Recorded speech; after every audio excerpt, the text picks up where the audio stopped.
잘 준비된 찬양으로 하나님께 영광을 돌려주신 우리 서종배 집사님 가정에 진심으로 감사를 드립니다. 우리 가족들이 나와서 함께 이 찬양하는 모습이 여러분 너무 감동적이지 않습니까? 보기만 해도 은혜가 되는 것 같습니다. 무엇보다 주연이가 아팠는데 또 건강해진 모습으로 오늘 교회에 나와서 또 아주 예쁜 목소리로 하나님께 영광을 돌릴 수 있어서 얼마나 감사하고 다행인지 모르겠습니다. 시간이 참 빠른 것 같습니다. 6월의 마지막 안식일입니다. 한 해의 절반이 금세 지나갔습니다. 화살처럼 빠르게 흘러가는 이 소중한 시간들 우리가 허지로 흘려보내지 말고 더 가치 있고 의미 있는 시간 보내시기를 소망합니다. 무엇보다 하나님과 더 가까이 동행하시고 하나님과 교회에 더 헌신하는 시간들로 여러분의 삶을 채우시기를 소망합니다. 이 거룩한 안식일 하나님 앞에 나오신 모든 성도님들을 진심으로 환영합니다. 하나님의 놀라운 은혜와 축복이 여러분 모두와 함께 하시기를 간절히 소망합니다. 이 시간 옆 사람과 뜨겁게 사랑과 소망을 담아서 오늘도 인사하고 시작하도록 하겠습니다. 옆 사람 손잡고 안아주시면서 하늘까지 함께 갑시다. 인사해 주시면 좋겠습니다.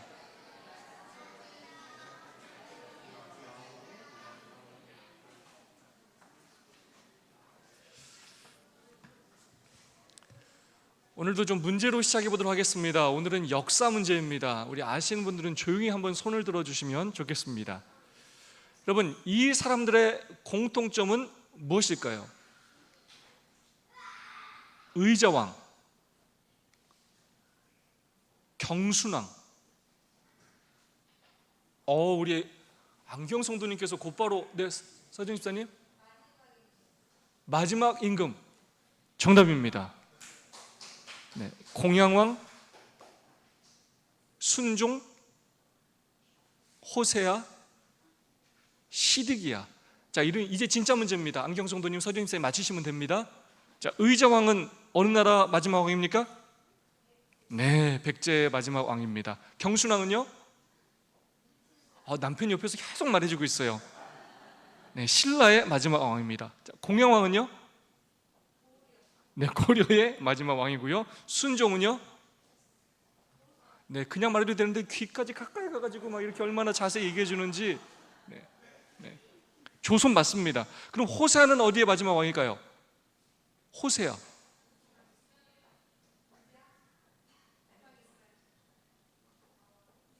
네, 호세아는 북방 이스라엘의 마지막 왕입니다.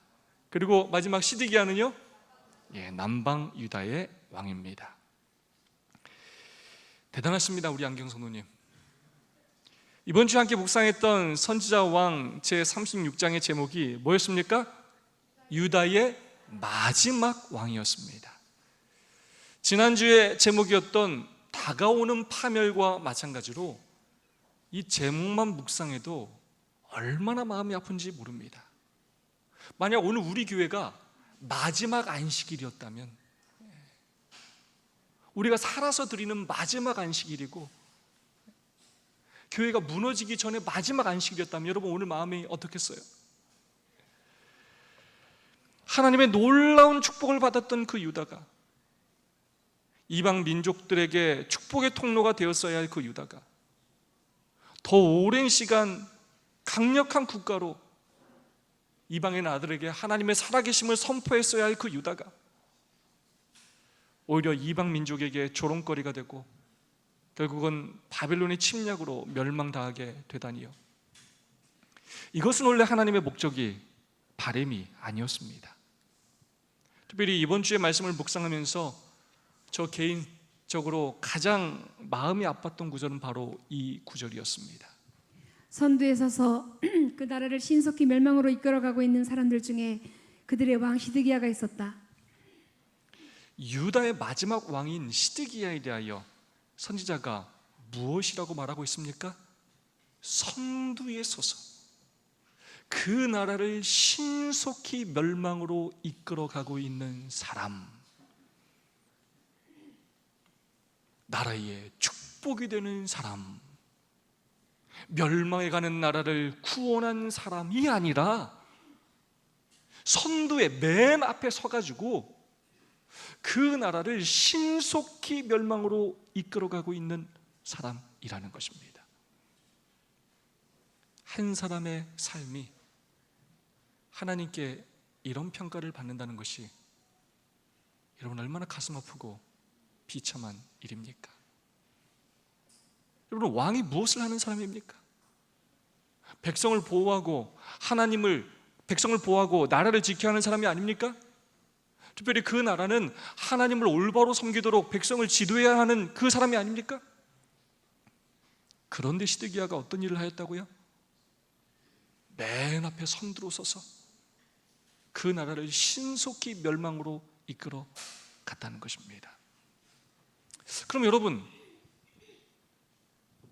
그럼 시드기야가 나는 앞장서서 이 나라를 더 빨리 멸망시켜야지 라고 생각했을까요? 절대로 그렇게 생각하지 않았을 것입니다.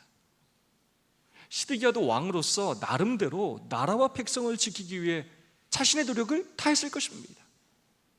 나름 최선을 다했을 것입니다. 그렇다면 왜 시드기야가 그런 평가를 받게 되었을까요? 예레미야 21장 8절로 10절의 말씀입니다. 여호와께서 말씀하시기를 보라 내가 너희 앞에 생명의 길과 사망의 길을 두었노라. 너는 이 백성에게 전하라 하셨느니라. 이 성읍에 사는 자는 칼과 기근과 전염병에 죽으려니와 너희를 에워싼 갈대인에게 나가서 항복하는 자는 살 것이나 그의 목숨은 전리품같이 되리라. 여호와의 말씀이니라. 내가 나의 얼굴을 이 성읍으로 행함은 복을 내리기 위함이 아니요 화를 내리기 위함이라. 이 성읍이 바벨론 왕의 손에 넘김이 될 것이요 그는 그것을 불사르리라. 이 말씀은 BC 588년 느부갓네살 왕이 예루살렘을 마지막으로 포위 공격하기 시작할 때쯤 주어졌을 가능성이 아주 큽니다. 이때 국제 정세는 이러했습니다. 신흥 강대국이었던 신바벨론이 아수르를 무너뜨렸고 여전히 그와 싸우려 하던 이집트를 제1차 갈그미스 전투 때는 무승부였지만 제2차 갈그미스 전투를 통해서 승리하면서 패권을 주도하게 된 때였습니다. 그리고 2차 갈그미스 전투가 BC 605년에 있었고 그 승리 후에 신바벨론은 아프리카 대륙과 근동아시아 지역을 잇는 아주 중요한 전략적 요충지였던 남유다 왕국마저 정복하기 위하여 예루살렘을 공격하였습니다. 성경은 이렇게 기록하고 있습니다. 유다왕 여호야김이 다스린 지 3년이 되는 해에 바벨론 왕 느부갓네살이 예루살렘에 이르러 성을 에워쌌더니 주께서 유다왕 여호야김과 하나님의 전 그릇 얼마를 그의 손에 넘기심에. 네, 잘 아시던 것처럼 여호야김이 처음에는 그렇게 하지 않았지만 3년 만에 반 바벨론 정책을 핌으로 인하여 결국 바벨론이 그렇게 침략하게 되었고 그리하여 BC 605년 여호야김 왕 3년 또는 4년에 바벨론 1차 포로 사건이 있게 됩니다. 이때 다니엘을 포함한 왕족과 귀족들이 바벨론으로 끌려가게 됩니다. 여호야김은 처음 3년은 바벨론을 잘 섬기다가 다시 애국과 동맹하여 반바벨론 정책을 펼쳤고 주전 602년 쇠사슬로 결박당하여 바벨론으로 끌려갔으며 성전 기구들이 약탈당하였습니다. 그리하여 여호야김의 아들인 여호야긴이 그 다음 왕이 되었으나 바벨론의 간섭으로 인해서 BC 597년에 즉위하여 3개월 10일 동안 통치하고 그도 바벨론으로 끌려가게 되었습니다. 열왕기하 24장 15절의 말씀입니다.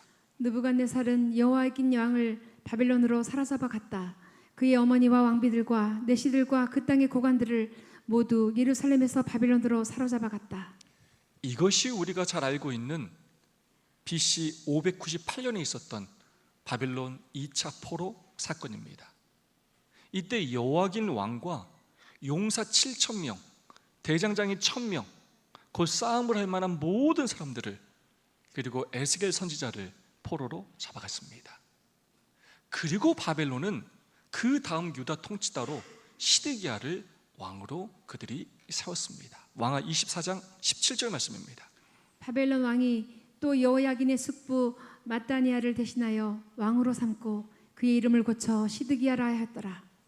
시드기야의 원래의 이름은 마따니아인데 바벨론이 그의 이름을 시드기야로 고쳤습니다. 그런 상황에서 시드기야가 왕을 하고 있는 것입니다.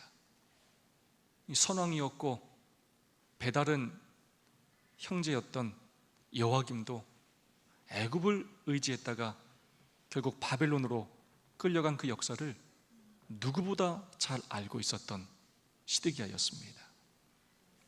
그런데 그런 상황을 너무나 잘 알고 있었던 시드기야가 또 바벨론을 배반하였고, 그리하여 느부갓네살의 군대가 예루살렘으로 다가오고 있는 그런 상황이었습니다. 그때 시드기야는 그 상황이 두려워서 여호와께 묻기 위하여 예레미야에게 2명의 지도자를 보낸 것입니다. 그때 그들의 질문에 대한 답변으로 주신 말씀이 아까 읽었던 예레미야 21장 8절로 10절의 말씀인 것입니다. 내가 너희 앞에 생명의 길과 사망의 길을 두었다. 너희가 바벨론에 항복하면 살 것이지만 계속 반역하면 죽게 될 것이다. 제발 생명의 길을 걸어라.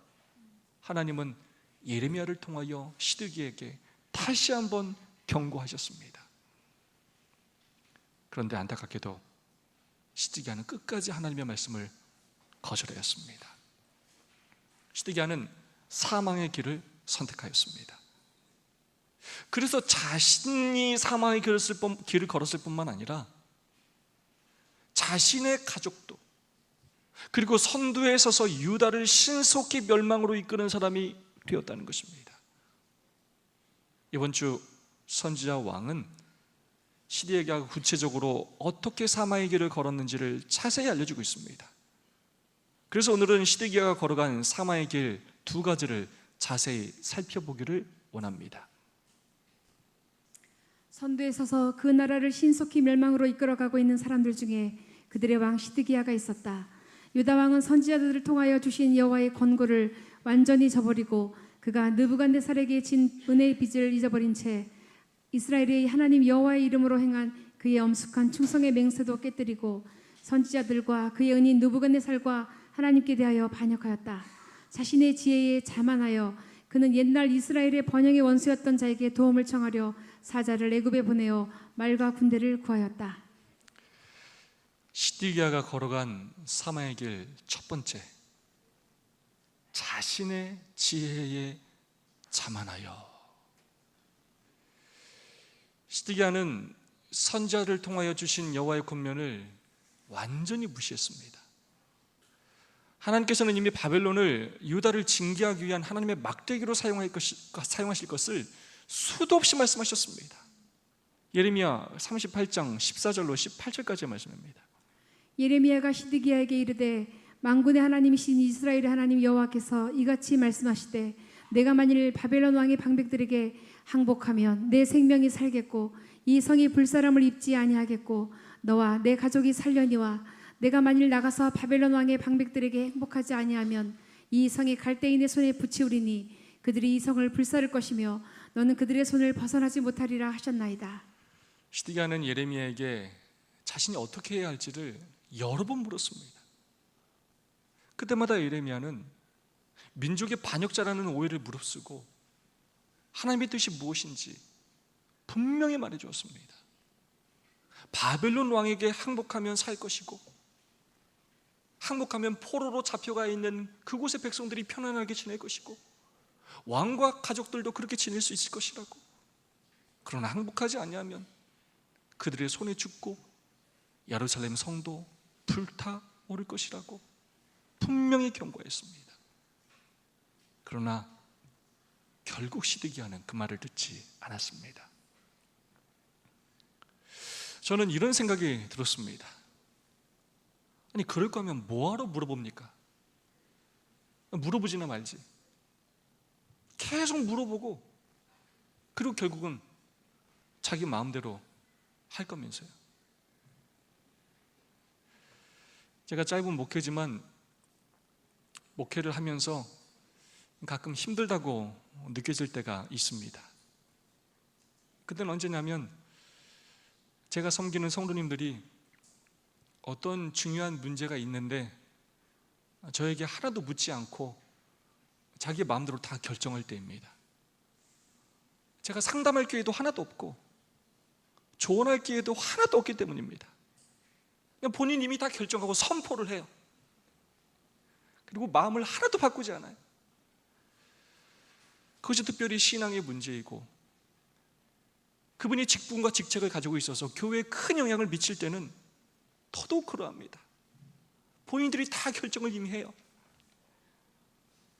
이미 혼자 마음으로 다 결정을 했기 때문에 다른 사람의 말을 전혀 듣지 않을 때입니다.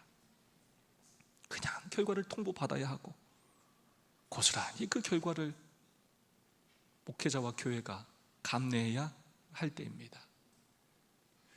또 언제 힘들다고 느껴지냐면 계속 상담을 요청을 해요. 계속 오랜 시간 상담을 해요. 그런데 결국은 자기 마음대로 할 때입니다. 내가 뭘 한 건가? 내 말에 이렇게 능력이 없구나. 아주 절망하고 실망하게 될 때가 있습니다. 그런데 가만히 돌이켜보니까 저도 그렇게 살 때가 많이 있음을 느끼게 됩니다.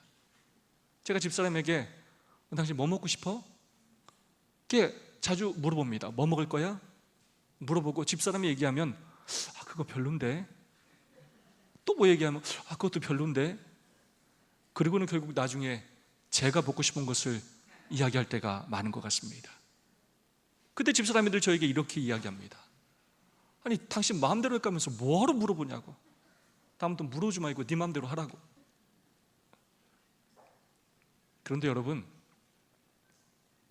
우리가 하나님께 이렇게 할 때가 정말 많은 것 같습니다. 이미 내가 다 결정해 놓고 하나님께 묻지 않거나 형식적으로 묻기는 하는데, 말씀을 듣기는 하는데 이미 마음으로 결정한 대로 할 때가 너무나 많다는 것입니다. 주여 말씀하옵소서, 주의 종이 듣겠나이다가 아니라 내 경험과 내 고집대로, 내 신앙의 방식대로, 내가 정해놓은 기준과 판단대로, 내 기분대로 할 때가 많은 것 같습니다. 다른 것은 몰라도 이것만은 안 됩니다 라고 말할 때가 많은 것 같습니다. 하나님의 말씀을 우리는 수도 없이 듣지만 결국 나의 지혜와 나의 경험을 의지할 때가 많은 것 같습니다. 내 맘대로, 내 뜻대로 살 때가 많다는 것입니다. 선지자왕 450페이지 말씀 다시 한번 보겠습니다.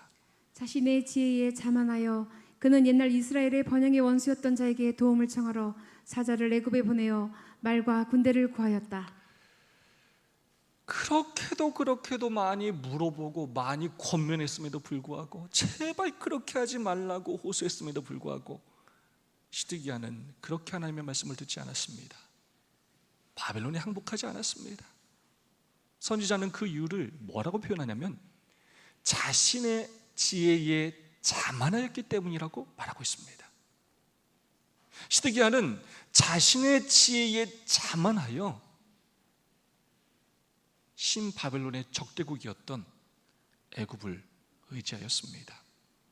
여러분, 왜 시드기야는 애굽을 의지했을까요? 그 당시 유대는 바벨론파와 애굽파가 있었는데 왜 그런 어리석은 선택을 했을까요? 바로 거짓 선지자들의 활동 때문이었습니다. 곧 하나님께서 그들을 구원해 주실 것이라는 그 거짓 예언 때문이었습니다. 곧 그들의 속박의 멍에가 꺾이고 전에 가졌던 국가의 명성이 회복될 것이라는 거짓 선지자들의 그 예언 때문이었습니다. 여러분이 얼마나 듣기 좋은 말입니까? 이 얼마나 나라를 사랑하는 것처럼 보이고 하나님을 신뢰하는 것처럼 보입니까? 그에 비해 바벨론에 항복하라, 70년의 시간을 기다려야 한다라는 이 말은 얼마나 민족의 반역자의 말처럼 들립니까? 이런 거짓 선지자들의 활동들이 시드기야로 하여금 잘못된 선택을 하게 하였습니다. 이것을 선지자 왕은 이렇게 표현하고 있습니다. 하나님께서는 조급한 구원을 바라보게 하는 거짓 선지자들의 권유를 그들이 받아들인다면 바벨론에서의 저희 입장이 매우 어렵게 되리라는 것을 아셨다. 거짓 선지자들의 그 예언대로 시드기야는 조급한 구원을 바라보았습니다. 굉장히 중요한 표현이 하나 등장합니다. 어떤 구원이요? 조급한 구원. 하나님은 이스라엘 백성들을, 유다 백성들을 70년 동안 바벨론의 포로가 되게 하기로 결정하셨는데 거짓 선지자들은 뭘 바라게 했다고요? 조급한 구원을 바라게 했다는 것입니다. 거짓 선지자들의 그 활동으로 인해서 하나님의 시간이 아니라 더 빠른 시간 안에 구원이 이루어지기를 갈망하였습니다. 그리고 그것을 이룰 수 있는 존재로 그들이 선택한 대상이 바로 애굽이었습니다. 선지자는 이것을 자신의 지혜에 자만하여라고 표현하고 있습니다. 결국 시드기야의 그의 교만 때문에 그는 하나님의 때와 하나님의 방법을 믿지 않았습니다. 하나님이 정하신 때보다 더 빠른 구원을, 하나님이 정하신 방법과는 다른 구원을 그는 원하였습니다. 이것을 자만, 교만이라고 말하고 있고, 이것을 선택하는 것이야말로 사망의 길을 걷는 것이라고 말하고 있는 것입니다.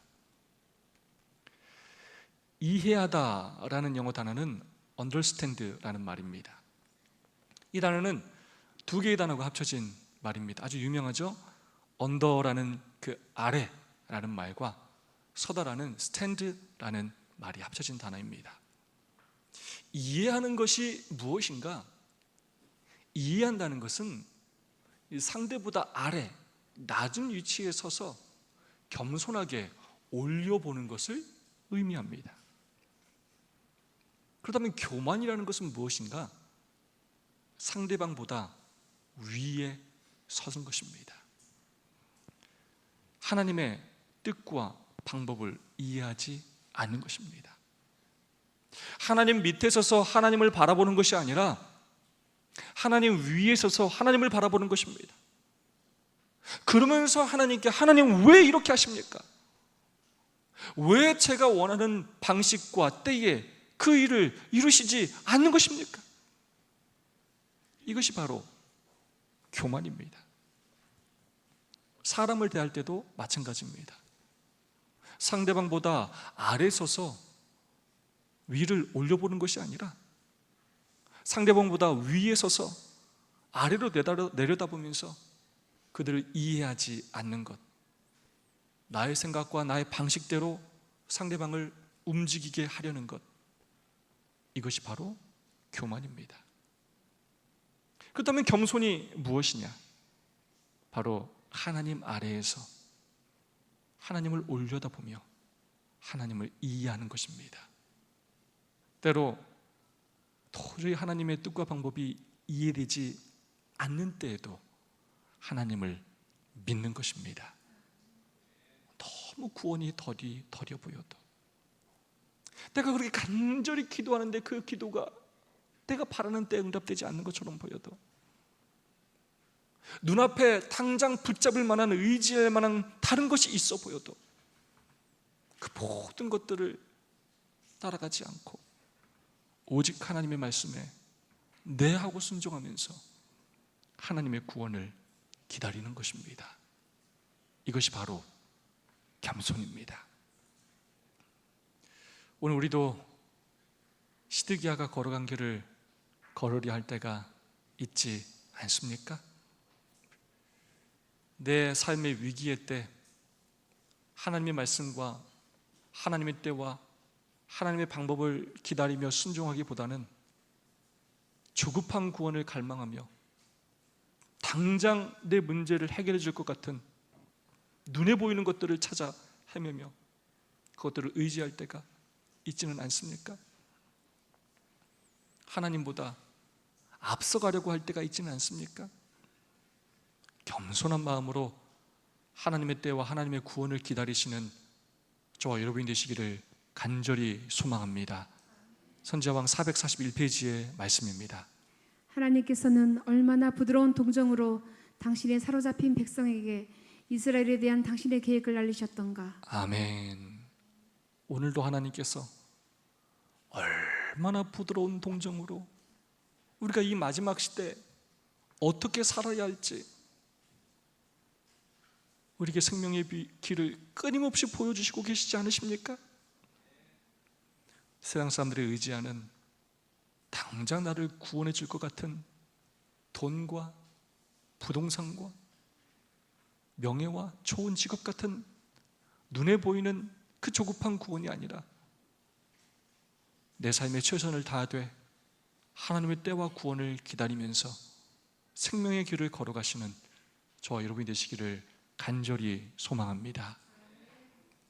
시드기야가 걸어간 사마의 길 두 번째입니다. 언약을 배반하고. 451페이지, 452페이지의 말씀입니다. 유다 왕은 선지자들을 통하여 주신 여호와의 권고를 완전히 저버리고 그가 느부갓네살에게 진 은혜의 빚을 잊어버린 채 이스라엘의 하나님 여호와의 이름으로 행한 그의 엄숙한 충성의 맹세도 깨뜨리고 선지자들과 그의 은인 느부갓네살과 하나님께 대하여 반역하였다. 시드기야가 자신의 지혜로 자만했을 뿐만 아니라 언약을 배반했다라고 말하고 있습니다. 느부갓네살에게 진 은혜의 빚을 잊어버리고, 느부갓네살에게 그렇게 충성 맹세를 했을 때 유대와 포로로 잡혀간 많은 백성들이 유익을 누릴 수 있었습니다. 아주 잘 대해줬습니다. 그러나 느부갓네살에게 진 은혜의 빚을 잊어버리고 하나님의 이름으로 행한 그 엄숙한 충성의 맹세도 깨뜨리고 느부갓네살과 하나님께 대하여 반역하였다라고 말하고 있습니다. 이것을 통틀어서 에스겔 17장 18절은 이렇게 표현하고 있습니다. 그가 이미 손을 내밀어 언약하였거늘 맹세를 업신여겨 언약을 배반하고 이 모든 일을 행하였으니 피하지 못하리라. 맹세를 업신여겨 언약을 배반하고. 여러분, 시드기야가 왜 사마의 길을 걸었다고요? 왜 유다의 멸망을 선두에서 이끌게 되었다고요? 바로 언약을 배반했기 때문입니다. 그리고 그 언약을 하나님의 이름으로 했기 때문입니다. 440페이지 말씀입니다.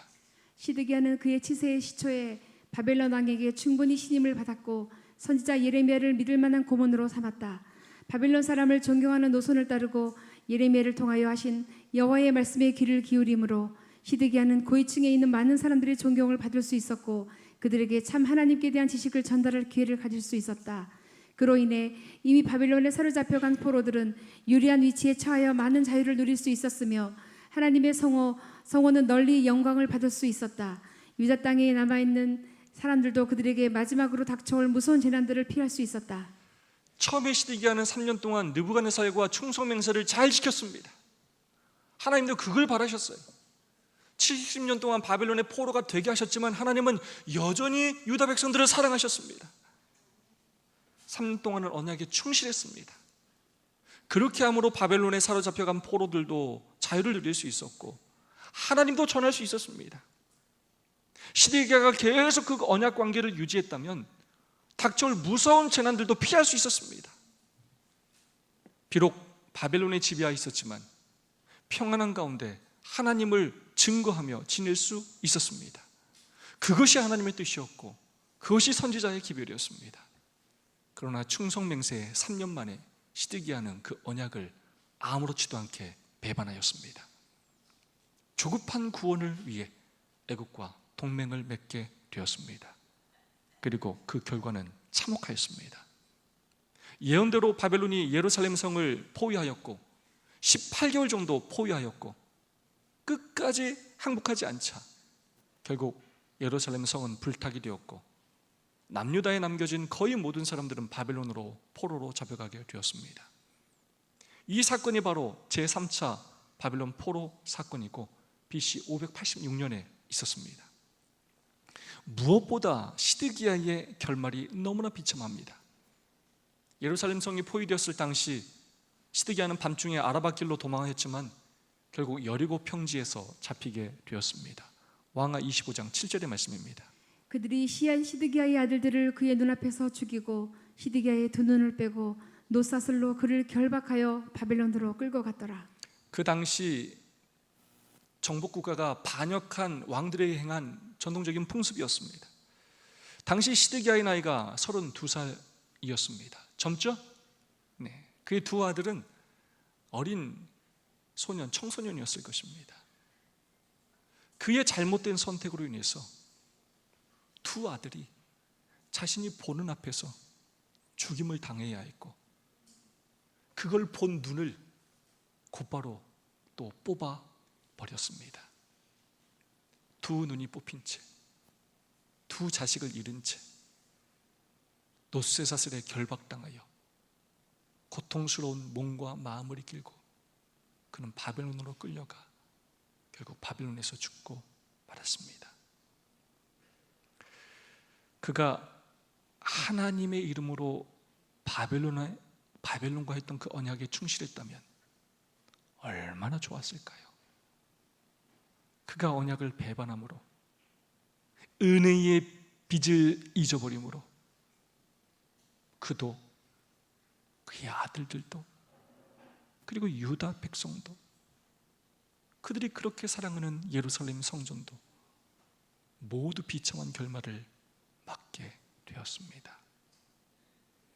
언약을 배반하고, 거의 모든 분쟁과 불화와 다툼, 전쟁은 언약을 배반할 때 발생합니다. 부부관계 언제 문제가 생기냐면 그 언약을 깰 때 문제가 발생해요. 친구도, 사업관계도 마찬가지입니다. 여러분, 근데 놀랍게도 신앙도 마찬가지입니다. 여러분들이 하나님의 이름으로 하나님 앞에서 한 그 언약을 가벼이 여길 때 신앙의 문제가 발생합니다. 여러분이 하나님과 하신 그 언약을 귀하게 여길 줄 알아야 합니다. 부디 하나님과의 약속을 귀히 여겨주시기 바랍니다. 여러분에게 맡겨진 그 직분과 직책을 여러분 귀히 여겨주시기 바랍니다. 하고 싶으면 하고, 안 하고 싶으면 안 하고, 여러분 기분대로 그렇게 신앙하지 마시기 바랍니다. 가볍게 여기지 마시기 바랍니다. 조금 마음이 상하고 내 환경이 달라지면 그 약속들이 아무것도 아닌 것처럼 생각하는 그런 어리석은 일을 하지 마시기 바랍니다. 처음 여러분이 하나님과 맺으신 그 언약을 기억하시기 바랍니다. 여러분이 침례 받던 날 했던 그 하나님과의 언약을 기억하시기 바랍니다. 올 초에 여러분이 하나님과 했던 그 언약을 기억하시기 바랍니다. 우린 내가 하나님 앞에 너무나 많은 헌신을 하고 산다고 착각할 때가 많아요. 하나님께서 우리에게 어떤 은혜를 베푸셨는지를 여러분 기억하시기 바랍니다. 부디 하나님의 그 은혜를 잊지 마시기 바랍니다. 여전히 불순종하는 우리에게 하나님은 여전히 언약에 충실하십니다. 하나님과의 언약에 충실한 저와 여러분이 되시기를 간절히 소망합니다. 그것이 바로 생명의 길을 걸어가는 것입니다. 또한 세상 사람들과의 언약도 마찬가지입니다. 언약을, 약속을 잘 지키는 사람이 되어야 합니다. 부부관계, 사업관계, 인간관계에서 모두 마찬가지입니다.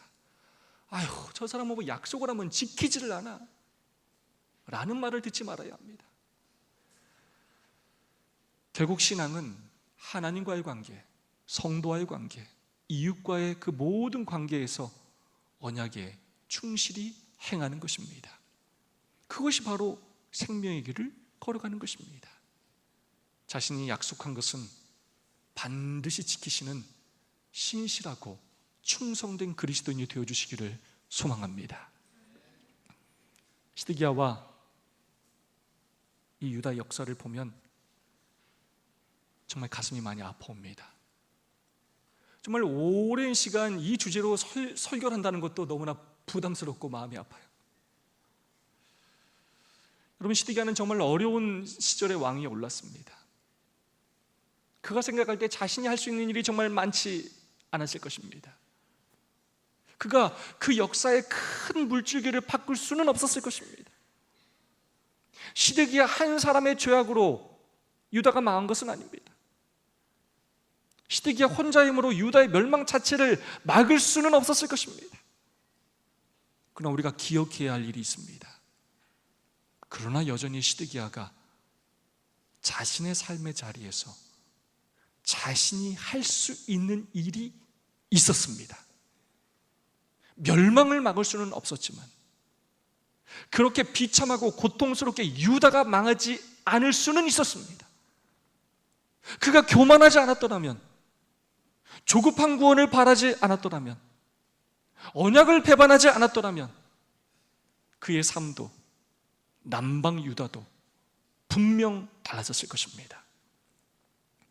우리의 삶 또한 마찬가지입니다. 오늘 나 혼자 열심히 한다고 내가 대한민국 나라 전체를 바꾸지는 못할 것입니다. 우리 회사 전체를 다 바꾸지는 못할 수 있습니다. 내가 열심히 한다고 교회 전체가 다 달라지지 않을 수도 있습니다. 그러나 여전히 나의 삶의 자리에서 하나님께서 나에게 맡겨주신 내가 할 수 있는 일이 분명히 있다는 것입니다.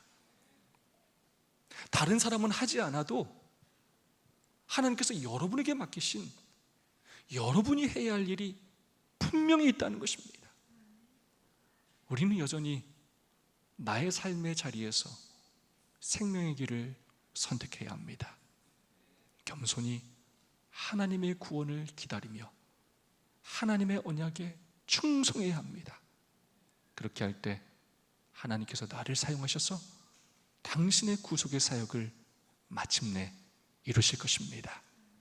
나의 삶의 자리에서 내가 감당해야 할 하나님의 일을 충성스럽게 감당하심으로 생명의 길을 주님 오시는 그날까지 걸어가시는 저와 여러분이 되시기를 진심으로 간절히 바라면서 오늘 말씀을 마치겠습니다. 네, 오늘 5분 동안 두 분씩 짝을 지셔서 받은 은혜와 결심을 나누는 시간을 갖도록 하겠습니다. 혼자 계신 분이 없도록 여러분 모든 분들이 참여해 주시면 좋겠습니다. 두 분씩 짝을 지으시고 받은 은혜와 결심을 나눠주시면 좋겠습니다.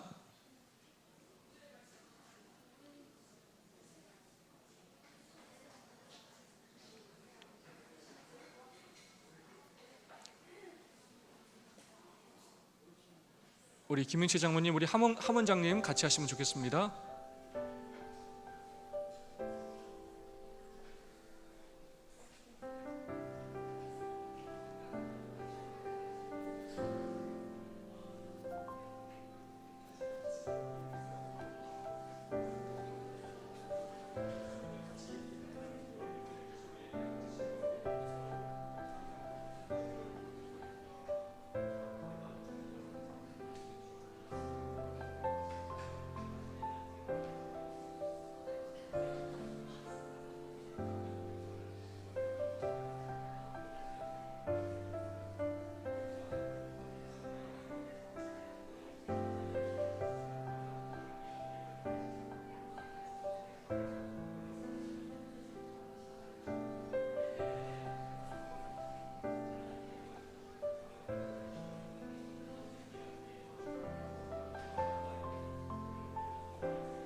네, 지금 이 시간은 모든 성도를 대표해서 우리 안현 집사님께서 받은 은혜와 결심을 나눠 주시겠습니다.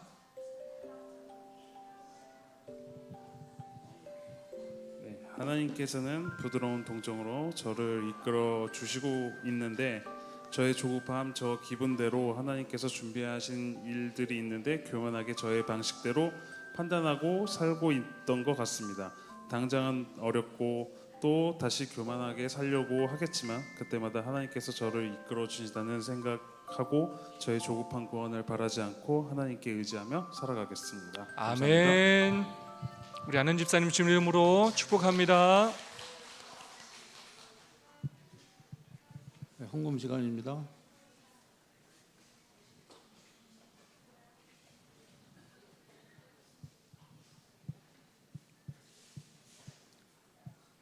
(6월 24일) 안식일. 이것이 곧 적게 심는 자는 적게 거두고 많이 심는 자는 많이 거둔다 하는 말이로다. 각각 그 마음에 정한 대로 할 것이요 인색함으로나 억지로 하지 말지니